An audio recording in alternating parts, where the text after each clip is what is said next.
The Moonlit Road by Ambrose Bierce. 1.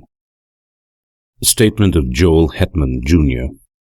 I am the most unfortunate of men, rich, respected, fairly well educated, and of sound health, with many other advantages usually valued by those having them and coveted by those who have them not.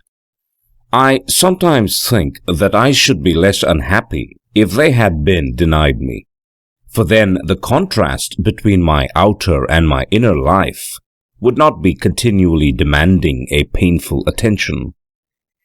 In the stress of privation and the need of effort, I might sometimes forget the somber secret ever baffling the conjecture that it compels. I am the only child of Joel and Julia Hetman. The one was a well-to-do country gentleman, the other a beautiful and accomplished woman to whom he was passionately attached with what I now know to have been a jealous and exacting devotion. The family home was a few miles from Nashville, Tennessee, a large, irregularly built dwelling of no particular order of architecture, a little way off the road in a park of trees and shrubbery. At the time of which I write, I was 19 years old, a student at Yale. One day I received a telegram from my father of such urgency that in compliance with its unexplained demand, I left at once for home. At the railway station in Nashville, a distant relative awaited me to apprise me of the reason for my recall. My mother had been barbarously murdered. Why and by whom, none could conjecture. But the circumstances were these. My father had gone to Nashville, intending to return the next afternoon. Something prevented his accomplishing the business in hand, so he returned on the same night, arriving just before the dawn.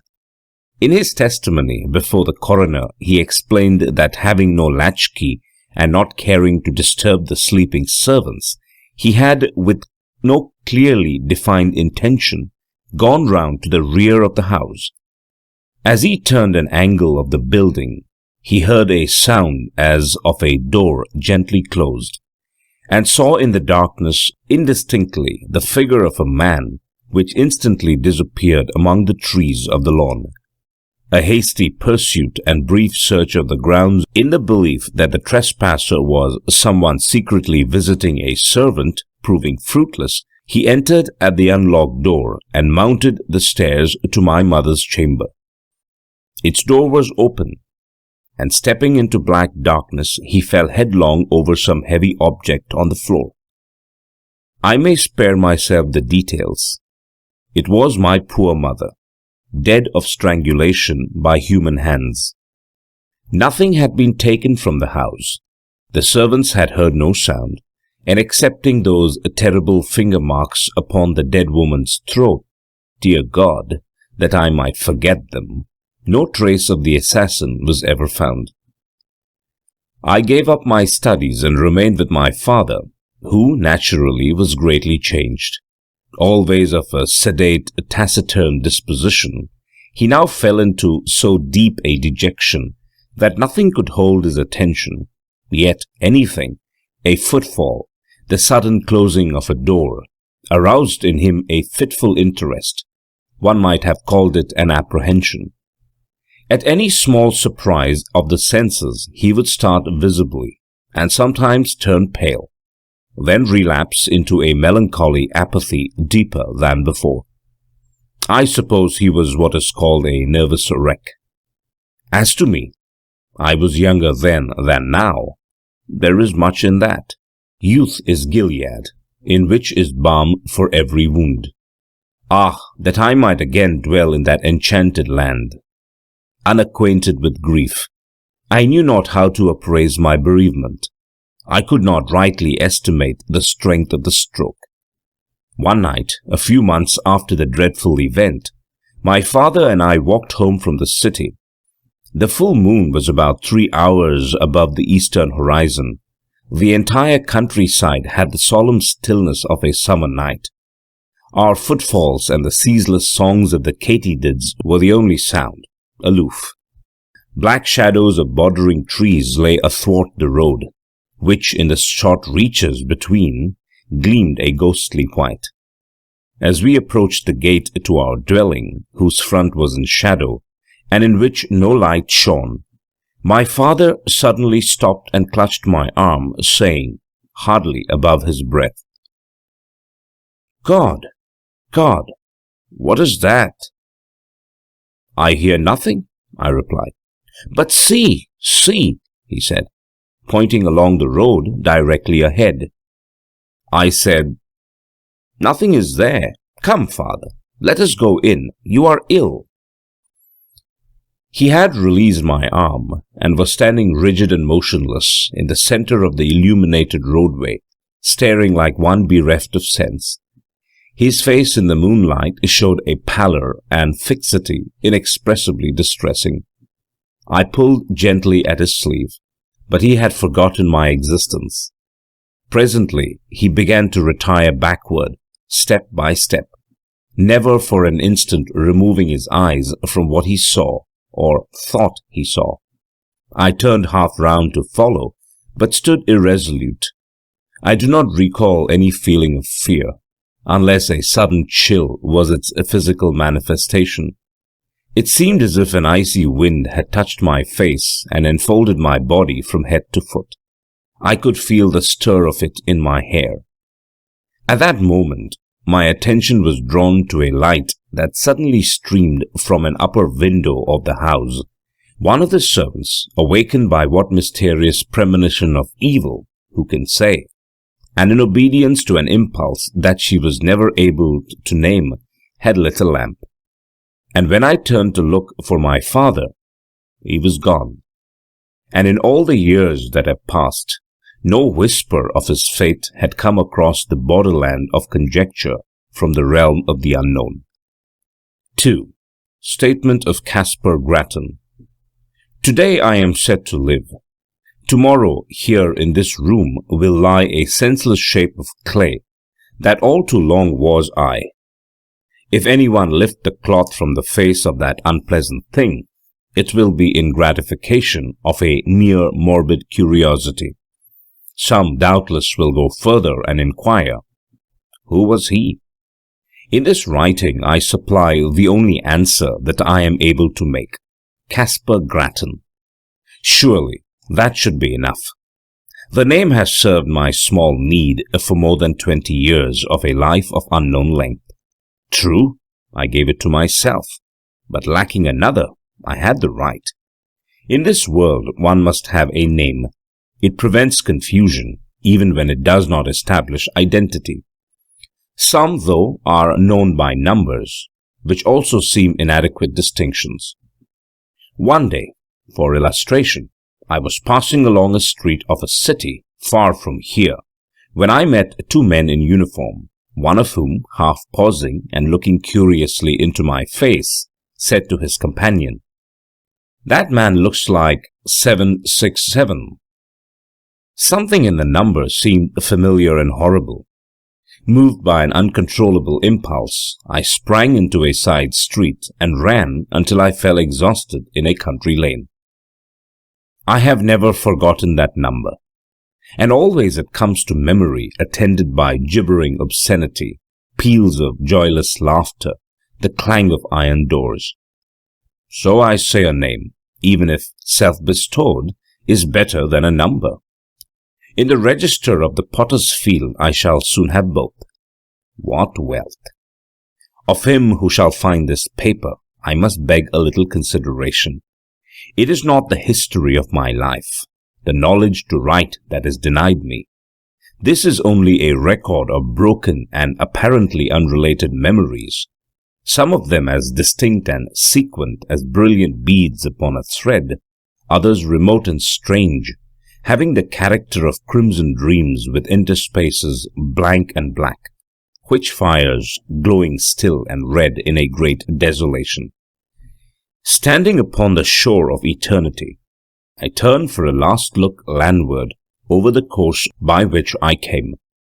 There are 20 years of footprints fairly distinct, the impressions of bleeding feet, They lead through poverty and pain, devious and unsure, as of one staggering beneath a burden. Remote, unfriended, melancholy, slow. Ah, the poet's prophecy of me, how admirable, how dreadfully admirable. Backward beyond the beginning of this Via Dolorosa, this epic of suffering with episodes of sin, I see nothing clearly. It comes out of a cloud. I know that it spans only 20 years, yet I am an old man. One does not remember one's birth. One has to be told. But with me it was different. Life came to me full-handed and dowered me with all my faculties and powers.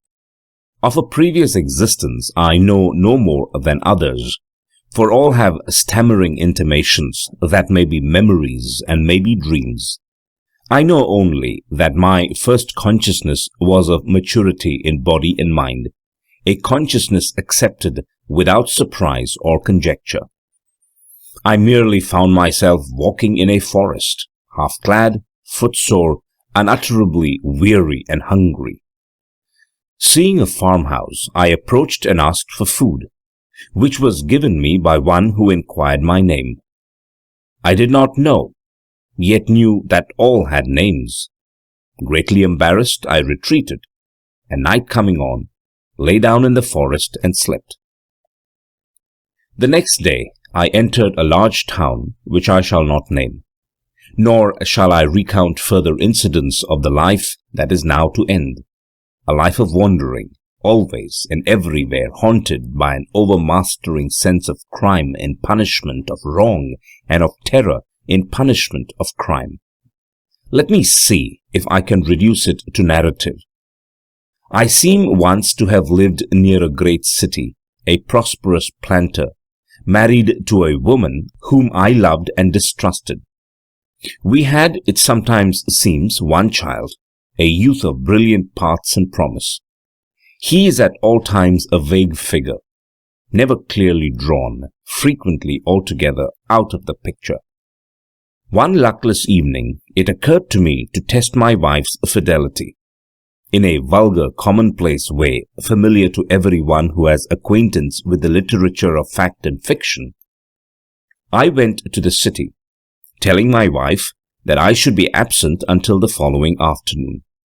But I returned before daybreak, and went to the rear of the house, purposing to enter by a door with which I had secretly so tampered that it would seem to lock, yet not actually fasten. As I approached it, I heard it gently open and close, and saw a man steal away in the darkness. With murder in my heart, I sprang after him, but he had vanished without even the bad luck of identification. Sometimes now I cannot even persuade myself that it was a human being. Crazed with jealousy and rage, blind and bestial with all the elemental passions of insulted manhood, I entered the house and sprang up the stairs to the door of my wife's chamber. It was closed, but having tampered with its lock also, I easily entered, and despite the black darkness soon stood by the side of her bed. My groping hands told me that although disarranged, it was unoccupied. She is below, and terrified by my entrance, has evaded me in the darkness of the hall. With the purpose of seeking her, I turned to leave the room, but took a wrong direction, the right one. My foot struck her, cowering in a corner of the room. Instantly, my hands were at her throat, stifling a shriek.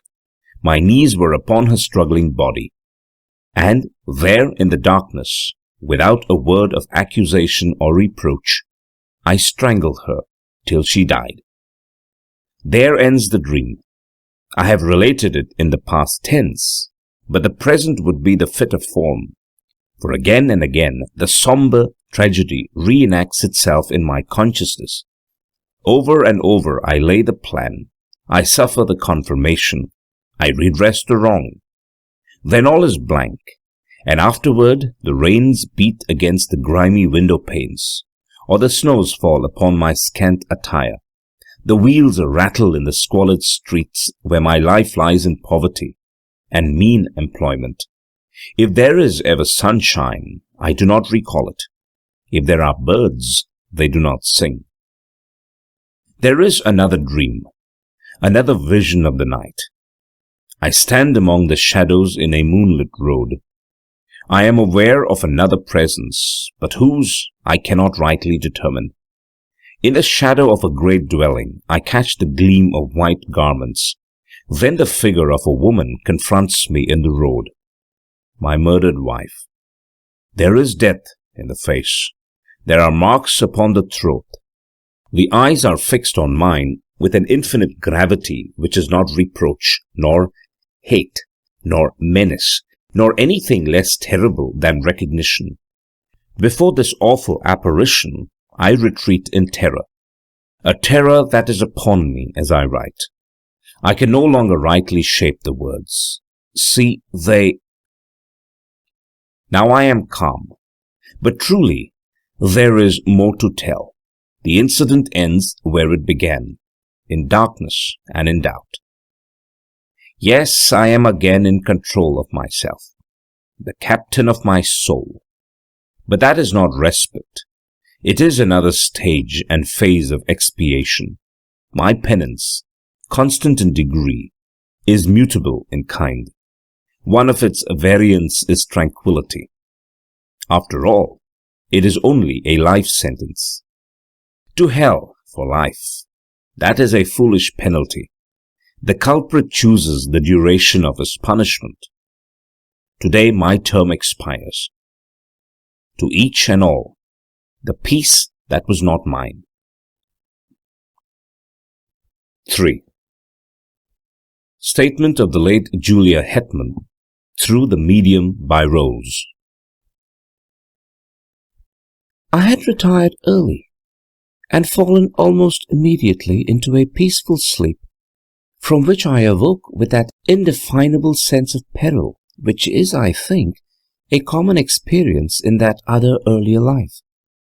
Of its unmeaning character, too, I was entirely persuaded, yet that did not banish it. My husband, Joel Hetman, was away from home. The servants slept in another part of the house. But these were familiar conditions. They had never before distressed me. Nevertheless, the strange terror grew so insupportable that conquered my reluctance to move. I sat up and lit the lamp at my bedside. Contrary to my expectation, this gave me no relief. The light seemed rather an added danger, for I reflected that it would shine out under the door, disclosing my presence to whatever evil thing might lurk outside. You that are still in the flesh, subject to horrors of the imagination, think what a monstrous fear that must be which seeks in darkness security from malevolent existences of the night. That is to spring to close quarters with an unseen enemy, the strategy of despair. Extinguishing the lamp, I pulled the bed-clothing about my head and lay trembling and silent, unable to shriek, forgetful to pray. In this pitiable state, I must have lain for what you call hours. With us, there are no hours. There is no time. At last it came, a soft, irregular sound of footfalls on the stairs. They were slow, hesitant, uncertain, as of something that did not see its way. To my disordered reason, all the more terrifying for that, as the approach of some blind and mindless malevolence to which is no appeal. I even thought that I must have left the hall lamp burning, and the groping of this creature proved it a monster of the night. This was foolish and inconsistent with my previous dread of the night. But what would you have? Fear has no brains. It is an idiot. The dismal witness that it bears and the cowardly counsel that it whispers are unrelated. We know this well, we who have passed into the realm of terror, who skulk in eternal dusk among the scenes of our former lives, invisible even to ourselves and one another, yet hiding forlorn in lonely places, yearning for speech with our loved ones, yet dumb, and as fearful of them as they of us. Sometimes the disability is removed, the law suspended, By the deathless power of love or hate, we break the spell. We are seen by those whom we would warn, console, or punish. What form we seem to them to bear, we know not. We know only that we terrify even those whom we most wish to comfort, and from whom we most crave tenderness and sympathy. Forgive, I pray you, this inconsequent digression by what was once a woman. You who consult us in this imperfect way, you do not understand. You ask foolish questions about things unknown and things forbidden. Much that we know and could impart in our speech is meaningless in yours. We must communicate with you through a stammering intelligence in that small fraction of our language that you yourselves can speak. You think that we are of another world. No, we have knowledge of no world but yours, though for us it holds no sunlight, no warmth, no music, no laughter, no song of birds, nor any companionship. Oh God, what a thing it is to be a ghost, cowering and shivering in an altered world, a prey to apprehension and despair.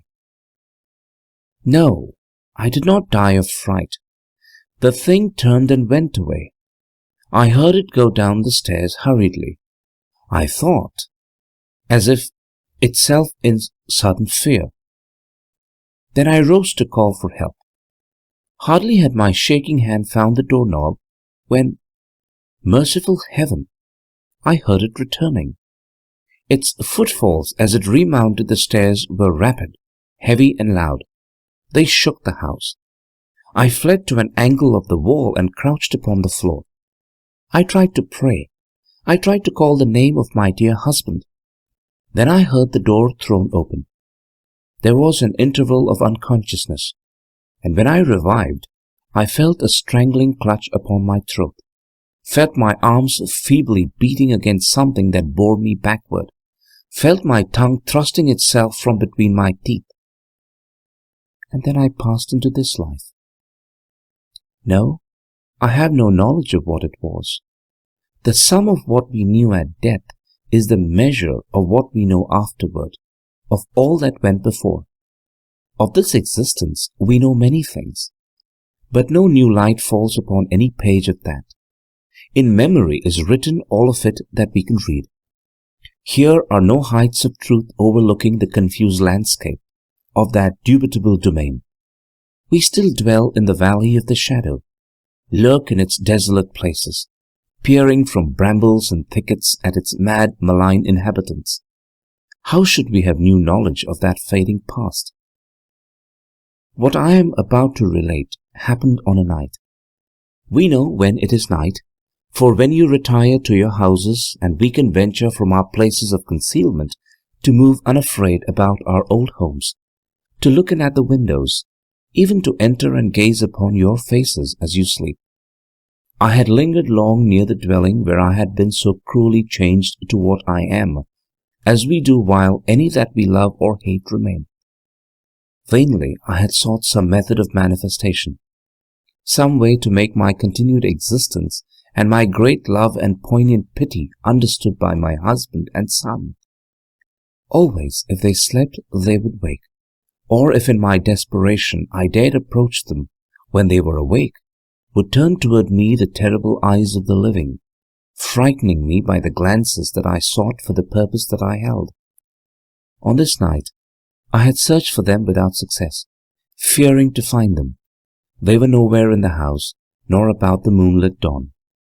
For although the sun is lost to us forever, the moon, full-orbed or slender, remains to us. Sometimes it shines by night, sometimes by day, but always it rises and sets, as in that other life. I left the lawn and moved in the white light and silence along the road, aimless and sorrowing. Suddenly I heard the voice of my poor husband in exclamations of astonishment, with that of my son in reassurance and dissuasion. And there by the shadow of a group of trees they stood, near, so near. Their faces were toward me, the eyes of the elder man fixed upon mine. He saw me, at last he saw me. In the consciousness of that, my terror fled as a cruel dream. The death spell was broken. Love had conquered. Lo! Mad with exultation, I shouted. I must have shouted. He sees me! He sees me! He will understand! Then, controlling myself, I moved forward, smiling and consciously beautiful, to offer myself to his arms, to comfort him with endearments, and, with my son's hand in mine, to speak words that should restore the broken bonds between the living and the dead. Alas, alas! His face went white with fear. His eyes were as those of a hunted animal. He backed away from me as I advanced, and at last turned and fled into the wood, whither it is not given to me to know. To my poor boy, left doubly desolate, I have never been able to impart a sense of my presence. Soon he, too, must pass to this life invisible and be lost to me forever.